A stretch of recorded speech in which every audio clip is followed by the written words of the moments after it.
Apple CarPlay की जो section होता है वो वाला सेक्शन बिल्कुल ब्लैक हो गया। 44 टेम्परेचर थी बाहर की, अचानक कहीं से गर्म हवा आने लगी। सो हेलो फ्रेंड्स, मेरा नाम है प्रमोद साहू।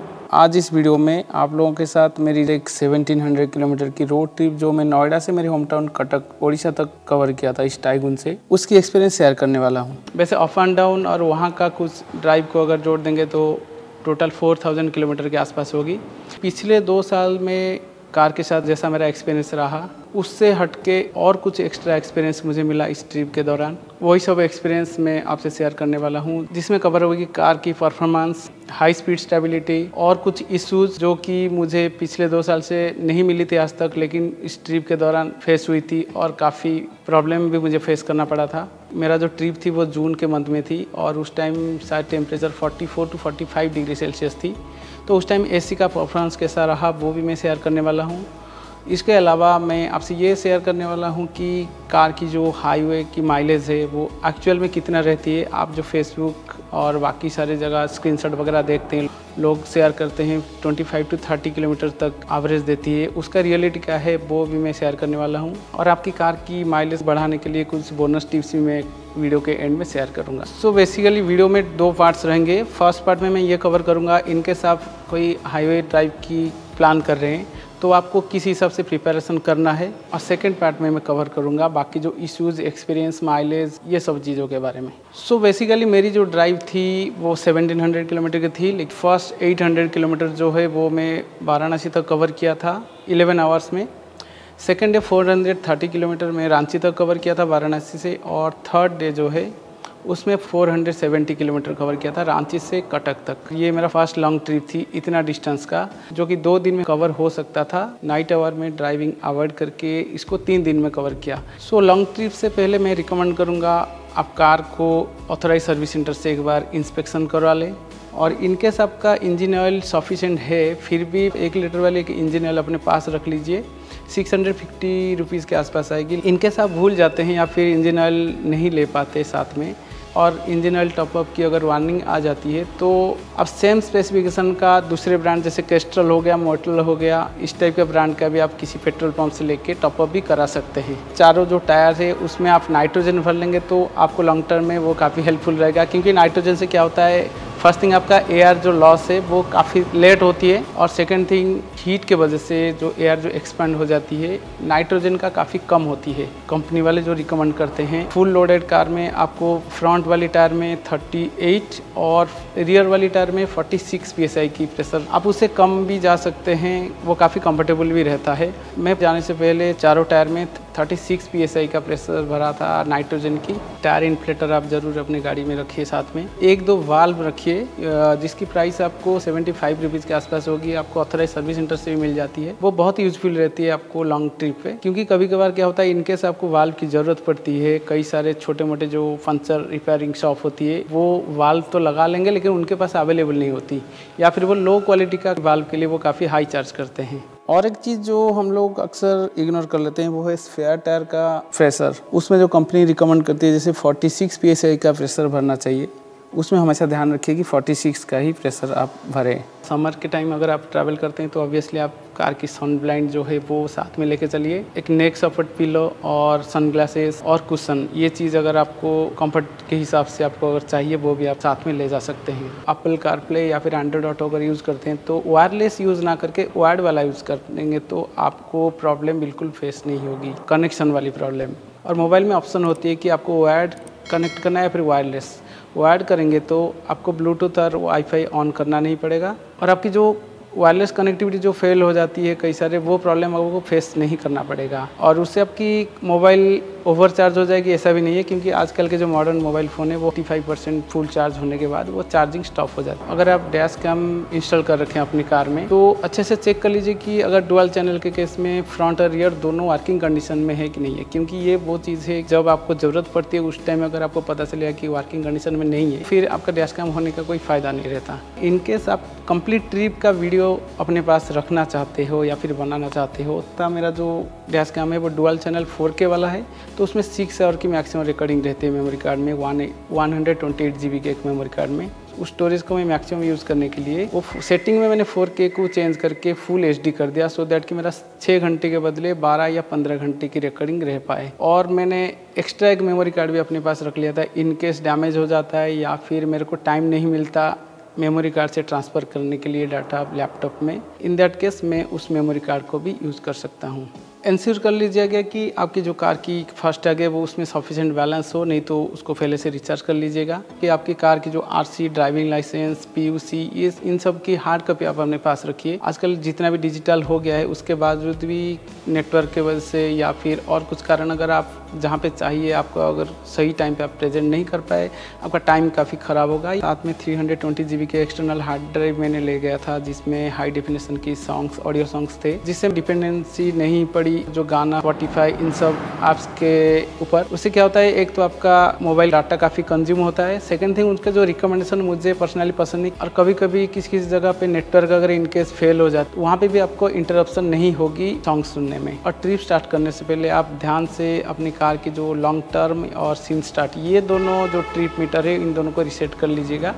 क्योंकि लॉन्ग टर्म क्या होता है, आप यहाँ से निकलने के बाद जहाँ पहुँचेंगे या फिर वापस आएंगे 100 आवर तक ट्रिप की डिटेल रखती है, उससे आपका कंप्लीट जो ट्रिप की समरी के रह जाती है। फर्स्ट डे में आप ज़्यादा से ज़्यादा डिस्टेंस कवर कर लेंगे तो आपको सेकेंड डे में या फिर थर्ड डे में ज़्यादा थकावट नहीं होगी। आप साथ में जो की फॉब की सेल है एक साथ में ज़रूर रखिएगा। और आप ये चीज़ भी सीख लीजिए कि मैनुअली कैसे डोर को लॉक अनलॉक करते हैं और इंजन को भी स्टार्ट करते हैं। उसका वीडियो मैं डिस्क्रिप्शन में दे दिया हूँ, आप चेक कर सकते हैं। अर्ली मॉर्निंग आप ड्राइव करते हो तो एक तो ये बेनिफिट होता है कि आप जल्दी पहुंच जाओगे अपने डेस्टिनेशन में। सेकंड थिंग है कि अर्ली मॉर्निंग में आपका कार की माइलेज भी थोड़ा अच्छा आता है। तो घर से मेरा जो एक्सप्रेस वे है वो 14 to 15 किलोमीटर है। वहाँ तक पहुँचते पहुँचते मेरी कार की जो माइलेज है वो 16 to 17 तक पहुँच गई थी। आप हमेशा ध्यान रखिए जब भी ट्रिप स्टार्ट करते हैं इमीडिएटली इंजन स्टार्ट करते ही अपना AC को ऑन मत करिएगा। थोड़ी देर बाद AC को ऑन करेंगे तो आपकी माइलेज भी उसी दौरान थोड़ा बढ़ जाती है और वो ही टिक रहती है बहुत देर तक, वही वाला माइलेज। एक्सप्रेसवे में पहुंचने के बाद एक्सप्रेसवे की जो लिमिट थी, स्पीड लिमिट, वो 100 किलोमीटर/आवर की थी, लेकिन मैं थोड़ा माइलेज टेस्ट करने के लिए 80 किलोमीटर की स्पीड में मैंने क्रूज कंट्रोल सेट कर दिया था। और जो माइलेज जो दिखा रही थी मुझे मैक्सिमम 21.5 kmpl की माइलेज दिखा रही थी और उसके ऊपर बिल्कुल नहीं जा रही थी। AC का जो सेटिंग थी मैं हमेशा यूज़ करता हूँ 22 में, और फैन की स्पीड में मैनुअल रखता हूँ, अपने अकॉर्डिंग कम ज़्यादा करता रहता हूँ। और रीसर्कुलेशन मोड जो है उसको ऑन रखता हूँ, उससे लेज के ऊपर ज़्यादा इफेक्ट नहीं होती। अगर आप लो टेम्परेचर की सेटिंग कर लेंगे जैसे 16 हो गया, 17 हो गया, उस केस में आपकी कार की माइलेज काफ़ी ड्रॉप हो जाएगी। 80 किलोमीटर की स्पीड में कुछ डिस्टेंस कवर करने के बाद जब मेरा पेशेंस लूज हो गया फिर मैंने 100 पे सेट किया और देखा जो माइलेज है वो 21.5 से ड्रॉप होके 20 या फिर 19 के आसपास पहुँच गई। उस दौरान मैं थोड़ा सेफ जगह देख के जहाँ पे स्पीड लिमिट नहीं थी वहाँ पे हाई स्पीड स्टेबिलिटी भी थोड़ा चेक कर लिया। फिर मैं सेफली 159-160 के आसपास भी एक बार ट्राई किया था और उससे ज़्यादा मैंने जाने की कोशिश नहीं की। उससे आपको हाई स्पीड में ड्राइव नहीं करना चाहिए, लेकिन कभी कभार होता है इनकेस आपकी कार की स्पीड बढ़ जाती है, आपको पता नहीं चलती। उस केस में कुछ मोबाइल ऐप्स भी अवेलेबल हैं जैसे रैडर बॉट हो गया, और फॉक्सवैगन की ऐप स्टोर में भी एक ऐप है वेज करके, उसमें भी शायद स्पीड कैमरा की लोकेशन भी बता देते हैं, आप उसको यूज़ कर सकते हैं। और जो स्पीड कैमरा की रीडिंग है और कार की जो स्पीडोमीटर की रीडिंग है वो मैंने कई बार मैच करने की कोशिश की, देखा 2 किलोमीटर की डिफरेंस आती है। आपकी कार अगर 80 किलोमीटर की स्पीड में चल रही है तो स्पीड कैमरा वाली जो रीडिंग है उसमें 88 किलोमीटर की दिखाती है। 44 के आसपास टेम्परेचर थी बाहर की और D7 में ही थी गियर। अचानक कहीं से गर्म हवा आने लगी, सो मुझे थोड़ी देर के लिए लगा हो सकता है AC की जो असली इशू अभी आने लगी। तो मैंने सभी जगह जो जितने भी वेंट्स है AC की सभी जगह चेक कर लिए, कहाँ से नहीं आ रही थी। थोड़ा हमने जब इन्वेस्टिगेट किए तो पता चला सनरूफ में जो लाइनर टाइप का है वहाँ से ही ऊपर का जो गर्म हवा उधर से आ रही थी। तो हमने एक टिश्यू पेपर टाइप का उसमें लगा के उसको बंद करा दिए, फिर वो सॉल्व हो गई। मेरी जो कार है वो ऑटोमेटिक ट्रांसमिशन वाली है, एक तो कंफर्ट मिल गई है उसके वजह से। सेकंड थिंग जो मैंने एक्स्ट्रा एक अचीव किया वो ड्राइव को मैंने कोशिश किया क्रूज कंट्रोल के थ्रू हैंडल करने के लिए। तो अगर मैं 80 किलोमीटर स्पीड में जा रहा हूँ और मुझे ओवरटेक करना है तो मैं क्रूज कंट्रोल से ही स्पीड बढ़ा देता था और जहाँ पे मेरे को ज़रूरत पड़ती कि आगे स्लो करना है, मैं क्रूज़ कंट्रोल का स्पीड कम करके ही कम कर लेता था। उससे दो बेनिफिट ये होता था कि एक तो मेरे पैर की ज़रूरत नहीं पड़ती थी एक्सीलेटर या फिर ब्रेक के ऊपर प्रेस करने के लिए। सेकंड थिंग, इससे माइलेज के ऊपर भी काफ़ी इफेक्ट पड़ता था, जो आपको माइलेज बढ़ाने के लिए काफ़ी हेल्प करती है। देखिए, जो 21 किलोमीटर की बात मैं कर रहा हूँ, अगर उसी टाइम मैं आपको एक फ़ोटो खींच के भेज देता, शेयर करता, तो आपको लगता कि 21 की माइलेज मुझे मिली। लेकिन प्रैक्टिकली देखा जाए तो मैं जब घर पहुंचा तब तो और कुछ माइलेज थी। देखिए, मैं ऐसा नहीं कह रहा हूँ कि आपको इतने माइलेज नहीं मिलेगी। अगर आप 1 लीटर वाली वेरिएंट में अगर 70 या फिर 80 स्पीड में आप कंटिन्यूस ड्राइव करेंगे कि आपको 25 प्लस माइलेज मिल जाएगी आसानी से। और मैं बता रहा हूँ, जब मैं कार लिया था उसके 1 या 2 मंथ के बाद मैं जयपुर से नोएडा तक एक ट्रिप कवर किया था। उसमें नई इंजन थी, इसीलिए मैंने 80-90 से स्पीड ज़्यादा नहीं बढ़ाया अपनी गाड़ी की। तो मुझे पहुंचने के बाद घर जो माइलेज मिली थी वो 20 थी। 400 to 500 किलोमीटर जब मैं कवर कर लिया था, उसके बाद जो गाड़ी की माइलेज है वो 17 to 17.5 के बीच ही था, क्योंकि मोस्टली जो ड्राइव थी वो एक्सप्रेसवे और हाईवे में ही थी। जब मैं वाराणसी सिटी के अंदर पहुंचा तो मुझे 1 घंटे तक बम्पर टू बम्पर ट्रैफिक मिली। सो पूरे दिन का जो ओवरऑल माइलेज वो इसी कारण काफ़ी ड्रॉप हो गई। फाइनल जो माइलेज मुझे मिली वो 17.3 के आसपास ही मिली। जब मैं होटल में पहुंचा, पहले पार्किंग वाली जो मोड है वो काम नहीं किया, जबकि मुझे पता था कि पहले काम कर रहा था। फिर थोड़ा मैं सेटिंग में जाके चेक किया, जो मेरा लास्ट सर्विसिंग के लिए गई थी कार, उसमें वो सॉफ्टवेयर अपडेट किए थे तो वो रीसेट हो गया। तो वो सेटिंग को मैंने इनेबल किया, वो फिर काम करने लगा। पहला जो दिन थी वो माइलेज वाली दिन थी, और डे 2 जो थी वो कंप्लीट इश्यूज और प्रॉब्लम जितना मैंने आज तक 2 साल में फेस नहीं किया, सारे प्रॉब्लम्स उसी दिन फेस करना पड़ा मुझे। होटल की पार्किंग से हम लोग निकलते ही कार की जो इंफोटेनमेंट की जो ब्राइटनेस है वो काफ़ी कम हो गई। ये इश्यूज वैसे पहले भी कई बार आया है। आपको कार रोक के इग्निशन वगैरह ऑफ करके सारे लाइट्स जब तक ऑफ नहीं हो जाती आपको वेट करना पड़ेगा लॉक करने के बाद, फिर आपको कार की इग्निशन ऑन करेंगे तो आपको ब्राइटनेस नॉर्मल मिलेगी। मैंने इसको सेट करने के बाद जब 1 से 2 किलोमीटर गया हूँ, इंफोटेनमेंट सिस्टम में जब मैं एप्पल कारप्ले यूज़ कर रहा था कंप्लीट सही चल रही थी। जो एप्पल कारप्ले की जो सेक्शन होता है स्क्रीन में, वो वाला सेक्शन बिल्कुल ब्लैक का हो गया। मेरे पास 2 फ़ोन थी, एक आईफोन 6s जो कि बहुत पुराना है और एक आईफोन 13, दोनों मैंने ट्राई कर लिया। फ़ोन में इशू नहीं थी, इंफोटेनमेंट में इशू थी। जबकि मैंने ड्राइव ज़्यादा दूर नहीं किया कि वो हीटअप हो गया, इस टाइप का कुछ इशू हो। जस्ट मैंने 10 से 15 मिनट का ड्राइव कवर किया था, उसके बाद ये वाला इशू आ गई। मैंने कार की इग्निशन ऑफ करके सब कुछ ट्राई कर लिया, उसके बाद भी वो नहीं हुआ।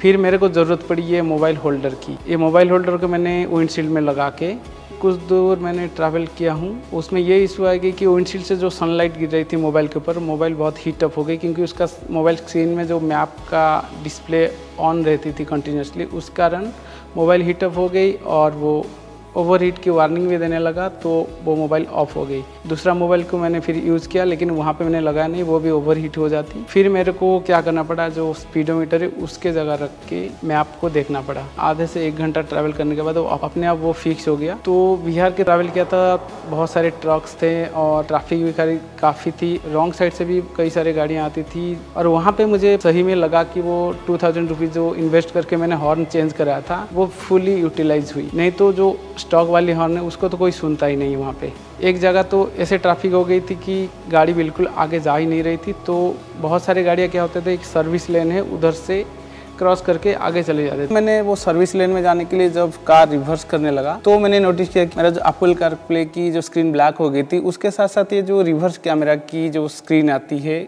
व्यू आती है, वो भी ब्लैक हो गई थी। तो स्टिल मैंने मैनेज करके, मेरा टेंशन तो बढ़ गया थोड़ा, लेकिन स्टिल मैंने मैनेज करके जब सर्विस लेन में जाने लगा, वहाँ पे थोड़ा अंडर कंस्ट्रक्शन टाइप का कुछ मटेरियल पड़ा हुआ था, अंडर बॉडी है, वहाँ पे एक पत्थर टाइप का कुछ लग गया। इसी टाइप की एक्सपीरियंस के साथ मैं झारखंड पहुँच गया, जहाँ पे बहुत सारे हिल्स टाइप के रोड थे। बहुत मज़ेदार रही वो ड्राइव। मैंने वहाँ पे मैनुअल मोड का भी यूटिलाइज़ किया, जिससे मेरे को इंजन ब्रेकिंग की काफ़ी फ़ायदा मिली, जो कि इनडायरेक्टली आपको माइलेज बढ़ाने में मदद करती है। बीच में मेरे को नोटिस हुआ कि वो जो जियो का डंगल है वो गिर गया, तो मैंने उसको निकाल के रख दिया। मैं समझ गया कि ये किसी काम का नहीं है। तो जब तक मैं रांची पहुंचा, वहाँ पे TPMS की अलर्ट आने लगी, तो मैं होटल के आसपास पहुंच गया था। तो मैं सोचा जो होगा कल देखा जाएगा। तो मैंने पार्किंग में लगा के होटल में रुक गया। डे 2 का जो एवरेज स्पीड थी वो 43 किलोमीटर के आसपास थी, वो बहुत सारे ट्रैफिक के वजह से और जाम के वजह से। इस दिन की जो माइलेज थी वो 13.6 ही थी, जो कि सिटी माइलेज के आसपास ही है। तो डे 3 जो स्टार्ट हुआ मेरा वो एक फ्लैट टायर के साथ हुआ, तो वहाँ पे मुझे समझ में आया कि कितना ज़रूरी होता है एक टायर इन्फिल्टर साथ में रखना। वैसे वहाँ पे ऑप्शन भी था मेरे पास, मैं स्पेयर टायर को चेंज करा के जा सकता था, लेकिन वो ऑब्वियसली टाइम कंज्यूमिंग है, उसको चेंज करता, वहाँ पे जाके रिपेयर से पंचर रिपेयर करके फिर से स्पेयर टायर को वापस रखता। मैंने टायर में प्रेशर भर के 2 to 4 किलोमीटर ड्राइव करने के बाद मुझे एक पेट्रोल पंप मिली जहाँ पे मैंने रिपेयर कर लिया वो पंचर। और उस टायर में मैं जब नाइट्रोजन फील करके ड्राइव करने लगा, मुझे फिर से TPMS की वार्निंग आने लगा। मैं सोचा कि दोबारा पंचर हो गया उसी टायर में या फिर वो पंचर ठीक नहीं हुआ है। मैं सोचा कि थोड़ी देर ड्राइव कर लेता हूँ, फिर चेक करूँगा, दोबारा क्रॉस चेक करूँगा कि ये सही में पंचर है कि फॉल्स वार्निंग दिखा रहा है। जब मैं 2-3 बार टायर प्रेशर को सेट करने में लगा तो वो वहाँ पे हमेशा आ रहा था एक एरर मैसेज, स्टोरेज अनसक्सेसफुल। सो मैं गाड़ी को रोक के जब सेम चीज़ रिपीट किया तभी नहीं हुआ। कभी कभी क्या होता है कि आप अगर गाड़ी मूविंग रहती है उस टाइम अगर सेट करते हैं प्रेशर, वो सेट नहीं होता, तो आपको उस केस में क्या करना होता है, गाड़ी को स्टॉप करके सेट करना होता है। स्टिल स्टॉप करने के बाद भी मेरे केस में नहीं हुआ। 10-15 मिनट और ड्राइव कर लिया, उसके बाद जब सेट किया वो सेट हो गया। तो मैंने कंफर्म हो गया वो जो वार्निंग थी वो फॉल्स वाली वार्निंग थी। यहाँ का जो रोड थी हाईवे थी, लेकिन वो खाली थी एक्सप्रेसवे की तरह, और स्पीड लिमिट वही 100 कभी 80 इसी टाइप की थी। उसके बाद फिर मेरे को कोई एक्सपीरियंस इतना ख़राब नहीं रहा, अच्छे से मैं घर तक पहुँच गया। सो डे 3 का जो मेरा एवरेज स्पीड थी वो 55 किलोमीटर स्पीड थी और 16.3 का एवरेज मुझे मिली थी। तीनों दिन का माइलेज अगर हम एवरेज निकाल लेंगे तो फाइनल जो माइलेज मुझे मिली थी ये 15.9 किलोमीटर की। सो ये जो कंप्लीट ट्रिप मैंने XP95 पेट्रोल डलवा के ही कवर किया था, लेकिन इसका मतलब ये नहीं कि अगर आप 91 ऑक्टेन का पेट्रोल भी डलवाते हैं तो आपको बहुत कम माइलेज मिलेगी। मैं भी इसके आसपास ही मिलेगी, हो सकता है इतना भी मिलेगी। तो मेरे कंप्लीट ट्रिप से अगर बेटर माइलेज पाने के लिए अगर कुछ टिप्स मैं बताऊँ तो कुछ पॉइंट्स ऐसे ही होंगे। Sudden braking, rapid acceleration avoid करिए, जितना पॉसिबल है क्रूज़ कंट्रोल यूज़ करिए, और अगर पॉसिबल हुआ तो क्रूज़ कंट्रोल से स्पीड कम ज़्यादा करके भी आप मैनेज कर सकते हैं, सो दैट कि माइलेज आपकी ज़्यादा बढ़ती रहेगी। एसी का जो टेम्परेचर है वो आप कोशिश करिए 22-23 के आसपास रखने के लिए, और रीसर्कुलेशन मोड ऑन रख के फ़ैन का स्पीड को कम ज़्यादा आप कर सकते हैं अपने हिसाब से। अगर और कार की इंजन की RPM में आप कोशिश करिए 1500 to 2000 रखने के लिए। और जहाँ पे आपको डाउन हिल टाइप का रोड मिलती है या फिर डाउन हिल ही रहता है, वहाँ पे आप ब्रेक के बदले हमेशा कोशिश करिए डाउन शिफ्ट करके गियर को रखने के लिए, ऑटोमेटिक कार में मैनुअल मोड में ड्राइव करने के लिए, सो दैट कि जो आपकी इंजन ब्रेकिंग वो वहाँ पे अप्लाई होगी ज़्यादा से ज़्यादा। सो जो हाईएस्ट टैंक फुल रेंज मेरे को दिखाया था वो दिखाया था 700 किलोमीटर की, ऑलरेडी मैं ड्राइव कर लिया था, और 100 किलोमीटर की रेंज दिखा रहा था, मतलब 800 किलोमीटर के आसपास। लेकिन मैं पूरा कंप्लीट तक वेट नहीं किया, क्योंकि हाईवे में ऐसा होता है कि आपको नहीं पता होता कहाँ पे पेट्रोल पंप है, कितने दूर में है, नहीं है। सो इसीलिए 100 किलोमीटर तक मैं वेट नहीं किया, मैं उससे पहले ही रिफ्यूल करा लिया था। सो बेसिकली आप एज्यूम कर सकते हो कि 800 किलोमीटर तक रेंज मैक्सिमम आपको मिल सकती है। अगर आप और थोड़ा स्मूथली ड्राइव करेंगे हो सकता है 900 तक जाए। सो कंप्लीट ट्रिप के एक्सपीरियंस को मैं अगर समराइज़ करूँगा, पॉजिटिव बहुत सारे चीज़ें थे, जो कि ड्राइविंग डायनामिक्स हो गया, हाई स्पीड स्टेबिलिटी, माइलेज भी इस टाइप का जो बम्पर टू बम्पर ट्रैफिक के साथ, और मैं जो थोड़ा हाई स्पीड में ड्राइव भी किया था, सो उस हिसाब से सही था माइलेज। एसी बहुत सही परफॉर्म की, इवन वेंटिलेटेड सीट की जो कमी है वो भी फील नहीं हुई। TPMS जो है वो थोड़ा हिट एंड मिस टाइप का, सही चल गया तो चल गया, नहीं चला तो नहीं चला। मतलब वो मेरे लिए तो यूज़फुल था, मुझे पता लग गया कि पंक्चर थी तभी वो दिखाया, तो मैं रात को सोने से पहले सोच लिया था कि सुबह मुझे कोई पंक्चर रिपेयर शॉप ढूंढना है। लेकिन बाद में जो फॉल्स वार्निंग मुझे दिखाया वो गलत था। इंफोटेनमेंट वाली जो इशू थी वो मेरे को समझ लो रुला दिया।